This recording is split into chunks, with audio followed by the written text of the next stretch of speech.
And I think I will give a little bit different viewpoint from my perspective as a researcher who was exposed to the power of digital technologies to really bring arts and culture to different markets around the world.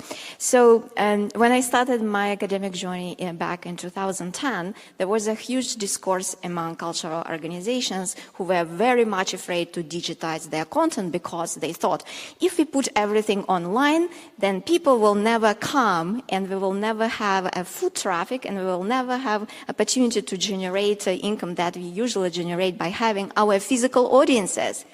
In the past 15 years, a lot of research has vividly demonstrated that the more you share online the content for free, the more it excites the audiences and the more they come to the door to your own organization.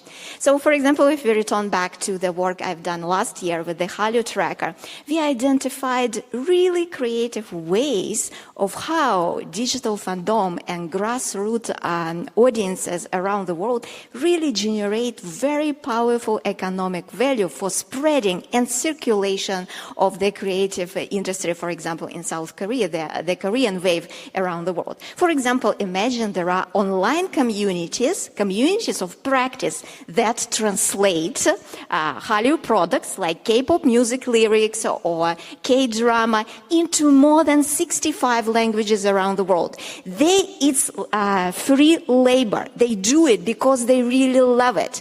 And we can only reach this point if we share. The more we share, the more people we have that could support us. So I advocate for to look at digital technologies from a positive point of view and also to find a way to really re-engineer the whole digital environment where we find alternative ways how we generate income to really support artists and cultural communities.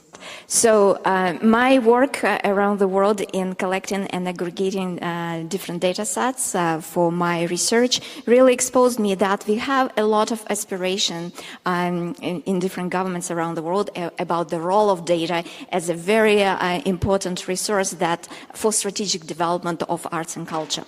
However, this aspiration doesn't necessarily translate in a very robust cultural data infrastructure, equitable cultural governance, and digital literacy that we are currently lacking in the creative sector. So I really advocate that we look at these three factors that will help us to really translate disaggregated data sets into real intelligence that we need to help the cultural workers to share arts and culture around the world. Thank you.